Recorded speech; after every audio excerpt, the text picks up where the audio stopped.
जादुई पुष्पमाला। एक बार की बात है, एक जंगल के पास एक आदमी और उसकी पत्नी और दो लड़कियां रहती थीं। एक लड़की उस आदमी की बेटी थी और दूसरी उसकी पत्नी की बेटी थी। आदमी की बेटी अच्छी और सुंदर थी, लेकिन महिला की बेटी क्रोधी और बदसूरत थी। हालांकि उसकी मां को यह नहीं पता था, लेकिन उसने उसे अब तक देखी गई सबसे आकर्षक युवती माना। एक दिन उस आदमी ने अपनी बेटी को बुलाया और उसे जंगल में लकड़ी काटने के लिए अपने साथ चलने को कहा। उन्होंने पूरे दिन कड़ी मेहनत की, लेकिन लकड़ी काटने के बावजूद उन्हें बहुत ठंड लग रही थी, क्योंकि भारी बारिश हो रही थी, और जब वे घर लौटे तो वे पूरी तरह भीगे हुए थे। फिर उसे झुंझलाहट हुई जब उसने पाया कि वह अपनी कुल्हाड़ी वहीं छोड़ आया है, और वह जानता था कि अगर यह पूरी रात कीचड़ में पड़ी रही तो जंग खा जाएगी और बेकार हो जाएगी। इसलिए उसने अपनी पत्नी से कहा, मैंने अपनी कुल्हाड़ी जंगल में गिरा दी है, अपनी बेटी से कहो कि जाकर उसे ले आए, क्योंकि मेरी कुल्हाड़ी ने सारा दिन कड़ी मेहनत की है और वह भीग गई है और थकी हुई भी है। लेकिन पत्नी ने उत्तर दिया, अगर आपकी बेटी पहले से ही भीग चुकी है, तो यह और भी ज्यादा जरूरी है कि उसे कुल्हाड़ी लेकर जाना चाहिए।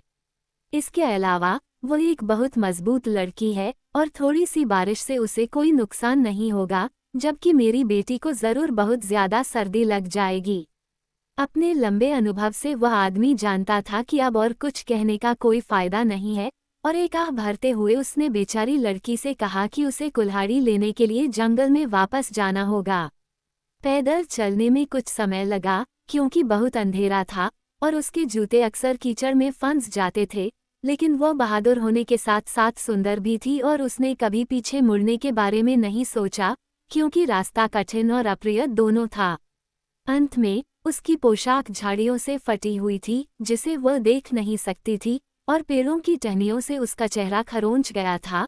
वह उस स्थान पर पहुंची जहां वह और उसके पिता सुबह काट रहे थे, और उसने कुल्हाड़ी को उसी स्थान पर पाया जहां उसने उसे छोड़ा था। उसे आश्चर्य हुआ, 3 छोटे कबूतर हैंडल पर बैठे थे, वे सभी बहुत दुखी दिख रहे थे। तुम बेचारे छोटे बच्चे, लड़की ने उन्हें सहलाते हुए कहा, तुम वहां क्यों बैठे हो और भीग रहे हो? जाओ और अपने घोंसले में उड़ जाओ, यह इससे कहीं ज्यादा गर्म होगा, लेकिन पहले ये रोटी खाओ, जिसे मैंने अपने खाने से बचाया है, और शायद तुम खुश महसूस करोगे। यह मेरे पिता की कुल्हाड़ी है जिस पर तुम बैठे हो, और मुझे इसे जितनी जल्दी हो सके वापस ले जाना चाहिए, नहीं तो मुझे मेरी सौतेली माँ से बहुत डांट पड़ेगी। फिर उसने रोटी को जमीन पर गिरा दिया और कबूतरों को उसकी ओर खुशी से उड़ते देखकर खुश हुई। अलविदा, उसने कहा, कुल्हाड़ी उठाई और घर की ओर चल दी। जब तक उन्होंने सारे टुकड़े खा लिए, कबूतरों को काफी बेहतर महसूस होने लगा और वे पेड़ की चोटी पर स्थित अपने घोंसले में वापस उड़ गए। वो अच्छी लड़की है, एक ने कहा, मैं वास्तव में बहुत कमजोर था, इसलिए उसके आने से पहले मैं पंख नहीं फैला सका। मैं कुछ ऐसा करना चाहूंगा जिससे पता चले कि मैं कितना आभारी हूँ। ठीक है, चलो हम उसे फूलों की एक माला देते हैं जो तब तक कभी मुरझाएगी नहीं जब तक वो उसे पहने रहेगी, एक और ने कहा। और दुनिया के सबसे छोटे गाने वाले पक्षियों को फूलों के बीच बैठने दो, तीसरे ने जवाब दिया। हाँ, ये बहुत बढ़िया रहेगा, पहली लड़की ने कहा। और जब लड़की ने अपने घर में कदम रखा तो उसके सिर पर गुलाब की कलियों की एक माला थी, और छोटे छोटे पक्षियों का झुंड अदृश्य रूप से गा रहा था। पिता, जो आग के पास बैठा था, सोच रहा था कि मैले कपड़ों के बावजूद उसने अपनी बेटी को कभी इतना सुंदर नहीं देखा था, लेकिन सौतेली माँ और दूसरी लड़की ईर्ष्या से पागल हो गईं। ऐसी बारिश वाली रात में इस तरह के कपड़े पहनकर घूमना कितना बेतुका है, उसने गुस्से से कहा, और बोलते बोलते उसने माला को जोर से खींचकर अपनी बेटी के सिर पर रख दिया। जब उसने ऐसा किया तो गुलाब मुरझा गए और भूरे हो गए और पक्षी खिड़की से उड़ गए। देखो, ये कैसी बेतुकी बात है, सौतेली माँ चिल्लाई, और अब अपना खाना खाओ और सो जाओ, क्योंकि आधी रात होने वाली है। यद्यपि वो उस पुष्पमाला को तुच्छ समझने का दिखावा कर रही थी, फिर भी वह चाहती थी कि उसकी बेटी के पास भी ऐसी ही एक पुष्पमाला हो। अगली शाम को पिता, जो जंगल में अकेले थे, दूसरी बार बिना कुल्हाड़ी के वापस आए। ये देखकर सौतेली माँ का दिल खुश हो गया और उसने बहुत ही विनम्रता से कहा, क्यों, तुम फिर अपनी कुल्हाड़ी भूल गए, बेपरवाह। लेकिन अब तुम्हारी बेटी घर पर रहेगी और मेरी बेटी जाकर कुल्हाड़ी ले आएगी। और लड़की के कंधों पर एक लबादा डालते हुए उसने उसे जंगल की ओर तेजी से चलने का आदेश दिया। वो युवती बहुत ही अनायास ही चल पड़ी और चलते चलते अपने आप से बड़बड़ाने लगी। यद्यपि वह पुष्पमाला चाहती थी, परंतु उसे पाने का कष्ट वह बिल्कुल नहीं उठाना चाहती थी। जब वह उस स्थान पर पहुंची जहां उसका सौतेला पिता लकड़ी काट रहा था, तब लड़की वास्तव में बहुत बुरे मूड में थी। और जब उसकी नज़र कुल्हाड़ी पर पड़ी तो देखा कि कुल्हाड़ी के हैंडल पर 3 छोटे कबूतर बैठे थे, जिनके सिर झुके हुए थे और पंख गंदे और बिखरे हुए थे। वह चिल्लाई, तुम गंदे जीव हो, तुरंत चले जाओ, नहीं तो मैं तुम पर पत्थर फेंकूंगी। और कबूतरों ने डरकर अपने पंख फैलाए और एक पेड़ की चोटी पर उड़ गए। उनके शरीर गुस्से से कांप रहे थे। उससे बदला लेने के लिए हम क्या करेंगे? सबसे छोटे कबूतर ने पूछा, हमारे साथ पहले कभी ऐसा व्यवहार नहीं किया गया। कभी नहीं, सबसे बड़े कबूतर ने कहा, हमें उसे उसके ही सिक्के में पैसे लौटाने का कोई रास्ता निकालना होगा। मैं जानता हूँ, बीच वाले कबूतर ने उत्तर दिया, वो अपने जीवन के अंत तक गंदे प्राणियों के अलावा कुछ भी नहीं कह पाएगी। ओह, तुम कितने चतुर हो, ये बहुत बढ़िया रहेगा, बाकी दो ने कहा। और उन्होंने अपने पंख फड़फड़ाए और खुशी से इतनी जोर से चहचहाए और इतना शोर मचाया कि उन्होंने आसपास के पेड़ों पर बैठे सभी पक्षियों को जगा दिया। आखिर मामला क्या है? पक्षियों ने नींद से पूछा। कबूतरों ने कहा, ये हमारा रहस्य है। इस बीच लड़की पहले से भी ज्यादा गुस्से में घर पहुंच चुकी थी, लेकिन जैसे ही उसकी मां ने उसे दरवाजे की कुंडी खोलते सुना, वो उसकी कहानी सुनने के लिए बाहर भागी। अच्छा, क्या तुम्हें माला मिल गई? वह चिल्लाए, गंदे जीव। उसकी बेटी ने जवाब दिया, मुझसे ऐसे मत बोलो, क्या मतलब है तुम्हारा? माँ ने फिर पूछा। गंदे जीव, बेटी ने दोहराया और इसके अलावा वो कुछ नहीं कह सकी। तब स्त्री ने देखा कि उसके साथ कुछ बुरा घटित हुआ है और वह क्रोध में अपनी सौतेली बेटी की ओर मुड़ी। मैं जानती हूँ, तुम ही इसकी जड़ में हो, वो चिल्लाई। और जब पिता वहां से हट गया तो उसने एक छड़ी ली और लड़की को तब तक पीटा जब तक वह दर्द से चिल्लाने लगी और रोते हुए बिस्तर पर चली गई। यदि बेचारी लड़की का जीवन पहले भी दुखद था, तो अब ये 10 गुना बदतर हो गया था, क्योंकि जैसे ही उसके पिता उसकी ओर पीट करते, दूसरे लोग सुबह से रात तक उसे चिढ़ाते और सताते। और जब वे उसकी माला देखते, जिसे कबूतरों ने फिर से उसके सिर पर रख दिया था, तो उनका क्रोध और बढ़ जाता था। कुछ हफ्तों तक ऐसा ही चलता रहा, जब एक दिन, जब राजा का बेटा जंगल से गुजर रहा था, उसने कुछ अजीब पक्षियों को इतनी मधुर आवाज में गाते सुना, जितनी पहले कभी पक्षियों ने नहीं गाई थी। उसने अपने घोड़े को एक पेड़ से बांध दिया और आवाज के साथ साथ चलने लगा, और उसे आश्चर्य हुआ कि उसने अपने सामने एक सुंदर लड़की को लकड़ी काटते हुए देखा, जिसके हाथ में गुलाबी गुलाब की कलियों की माला थी, जिससे गाने की आवाज आ रही थी।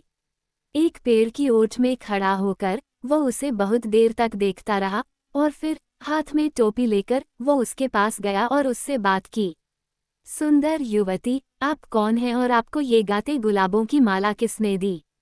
उसने पूछा, क्योंकि पक्षी इतने छोटे थे कि जब तक आप ध्यान से न देखें, आप उन्हें नहीं देख सकते थे। मैं जंगल के किनारे एक झोपड़ी में रहती हूँ, उसने शर्माते हुए उत्तर दिया, क्योंकि उसने पहले कभी किसी राजकुमार से बात नहीं की थी। जहाँ तक पुष्पमाला का सवाल है, मुझे नहीं पता कि यह वहाँ कैसे आई, सिवाय इसके कि यह उन कबूतरों का उपहार हो जिन्हें मैंने भूख से मरते समय खिलाया था। राजकुमार इस उत्तर से प्रसन्न हुआ, जिससे लड़की के दिल की अच्छाई का पता चलता है, और इसके अलावा वह उसकी सुंदरता से प्यार करने लगा था, और जब तक वो उसके साथ महल में लौटने और उसकी दुल्हन बनने का वादा नहीं करती, तब तक वह संतुष्ट नहीं होगा। बूढ़ा राजा स्वाभाविक रूप से अपने बेटे की पत्नी की पसंद से निराश था, क्योंकि वह चाहता था कि उसका विवाह पड़ोसी राजकुमारी से हो, लेकिन चूंकि राजकुमार ने अपने जन्म से ही हमेशा वही किया था जो उसे पसंद था, इसलिए कुछ नहीं कहा गया और एक शानदार शादी की दावत तैयार की गई। शादी के अगले दिन दुल्हन ने अपने पिता के पास एक दूत भेजा, जो बहुत सारे उपहार लेकर आया और उसे अपने सौभाग्य के बारे में बताया। जैसा कि कल्पना की जा सकती है, सौतेली माँ और उसकी बेटी इतनी ईर्ष्या से भर गई कि वे काफी बीमार हो गई और उन्हें बिस्तर पर जाना पड़ा। और किसी को भी दुख नहीं होता अगर वे फिर कभी नहीं उठती, लेकिन ऐसा नहीं हुआ। आखिरकार, हालांकि, उन्हें बेहतर महसूस होने लगा, क्योंकि माँ ने एक ऐसी योजना बनाई जिसके द्वारा वह उस लड़की से बदला ले सकती थी जिसने कभी उसका कोई नुकसान नहीं किया था। उसकी योजना ये थी, जिस शहर में वह शादी से पहले रहती थी, वहाँ एक बूढ़ी चुड़ैल रहती थी, जो जादू में किसी भी अन्य चुड़ैल से ज्यादा कुशल थी। वो इस चुड़ैल के पास जाती और उससे विनती करती कि वो उसके लिए अपनी सौतेली बेटी के चेहरे वाला मुखौटा बना दे, और जब उसके पास मुखौटा होगा तो बाकी सब आसान हो जाएगा। उसने अपनी बेटी को बताया कि वह क्या करना चाहती है, और हालांकि बेटी केवल गंदे जीव ही कह सकी, जवाब में उसने सिर हिलाया और मुस्कुराई और बहुत खुश दिखी। सब कुछ ठीक वैसा ही हुआ जैसा महिला ने उम्मीद की थी। अपने जादुई दर्पण की मदद से चुड़ैल ने नई राजकुमारी को हरे रेशमी कपड़े में अपने बगीचे में टहलते हुए देखा, और कुछ ही मिनटों में उसने एक मुखौटा बनाया जो उसके जैसा था, जिसे बहुत कम लोग पहचान सकते थे। हालांकि, उसने महिला को सलाह दी कि जब उसकी बेटी पहली बार इसे पहने, क्योंकि वह निश्चित रूप से यही चाहती थी, तो उसे बेहतर होगा कि वह ये दिखावा करे कि उसके दांत में दर्द है, और अपने सिर को फीते के घूंघट से ढक ले। महिला ने उसका धन्यवाद किया और उसे अच्छी रकम दी, और अपने लबादे के नीचे मुखौटा लेकर अपनी झोपड़ी में लौट आई। कुछ दिनों बाद उसने सुना कि एक बड़े शिकार की योजना बनाई गई है, और राजकुमार सुबह सुबह महल से निकल जाएगा, ताकि उसकी पत्नी सारा दिन अकेली रहे। यह एक ऐसा मौका था जिसे खोना नहीं चाहिए था, और अपनी बेटी को साथ लेकर वह महल में चली गई, जहां वह पहले कभी नहीं गई थी। राजकुमारी अपने नए घर में इतनी खुश थी कि उसे पुराने घर में जो कुछ भी सहना पड़ा था, उसे याद नहीं था, और उसने उन दोनों का खुशी खुशी स्वागत किया और उन्हें वापस ले जाने के लिए ढेर सारी सुंदर चीजें दी। अंत में वह उन्हें किनारे पर ले गई, ताकि वह एक आनंद नाव देख सके जिसे उसके पति ने उसके लिए बनाया था। और यहाँ, महिला ने अपना अवसर पाकर लड़की के पीछे चुपके से उसे उस चट्टान से नीचे धकेल दिया जिस पर वह खड़ी थी, गहरे पानी में, जहां वह तुरंत नीचे डूब गई। फिर उसने अपनी बेटी को मुखौटा पहनाया, उसके कंधों पर एक मखमली लबादा डाला, जिसे राजकुमारी ने गिरा दिया था, और अंत में उसके सिर पर एक फीतादार घूंघट डाला। राजकुमार के वापस आने पर अपना गाल अपने हाथ पर टिका लेना, जैसे कि तुम्हें दर्द हो रहा हो, माँ ने कहा, और जो भी करो, सावधान रहना कि कुछ न बोलो। मैं चुड़ैल के पास वापस जाऊंगी और देखूंगी कि क्या वह उन भयानक पक्षियों द्वारा तुम पर डाला गया जादू उतार सकती है। मैंने इसके बारे में पहले क्यों नहीं सोचा। जैसे ही राजकुमार महल में दाखिल हुआ, वह राजकुमारी के कमरे में पहुंचा, जहां उसने देखा कि वह सोफे पर लेटी हुई थी और उसे बहुत दर्द हो रहा था। मेरी प्यारी पत्नी, तुम्हें क्या हो गया है? वो उसके पास घुटनों के बल बैठकर चिल्लाया और उसका हाथ पकड़ने की कोशिश की, लेकिन उसने उसका हाथ छीन लिया और अपने गाल की ओर इशारा करते हुए कुछ फुसफुसाया जिसे वह समझ नहीं सका। क्या है? बताओ, क्या दर्द बहुत बुरा है?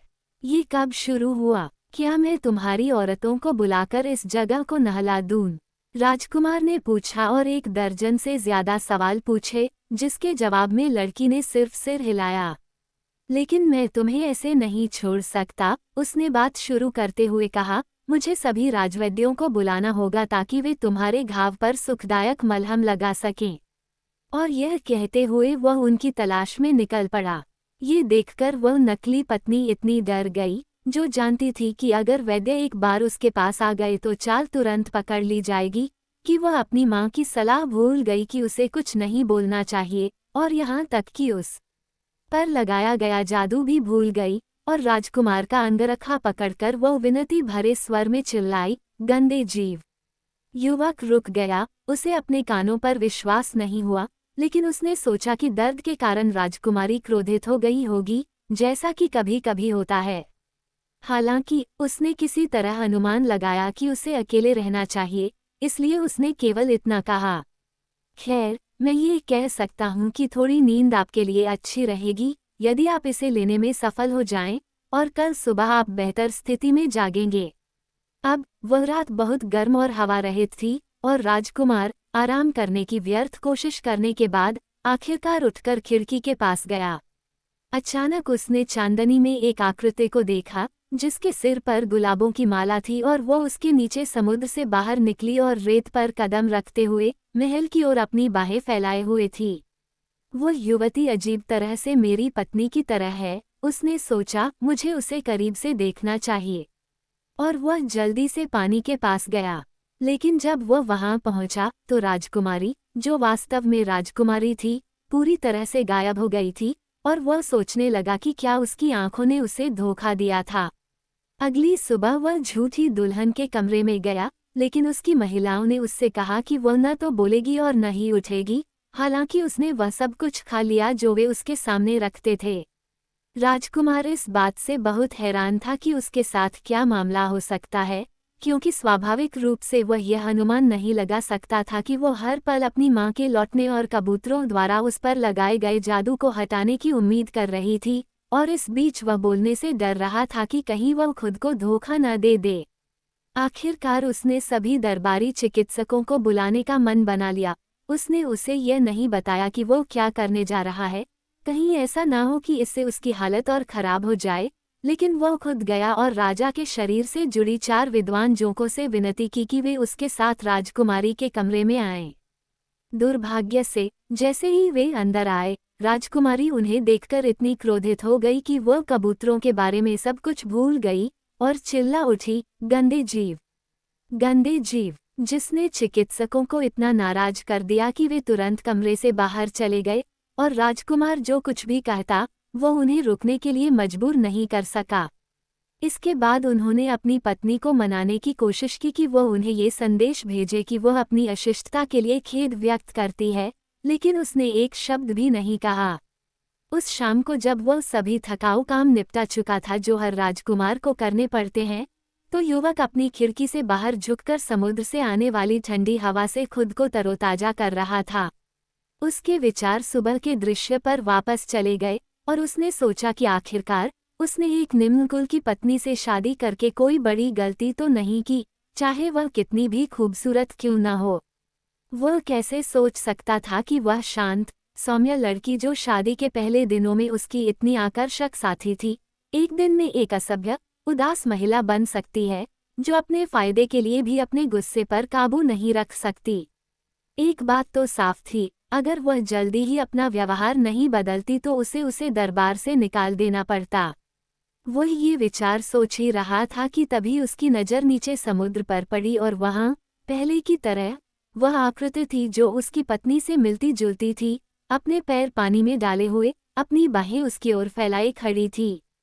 मेरा इंतजार करो, मेरा इंतजार करो, मेरा इंतजार करो, वह चिल्लाया। उसे ये भी नहीं पता था कि वह बोल रहा है, लेकिन जब वह किनारे पर पहुंचा तो चांदनी की परछाई के अलावा कुछ भी दिखाई नहीं दे रहा था।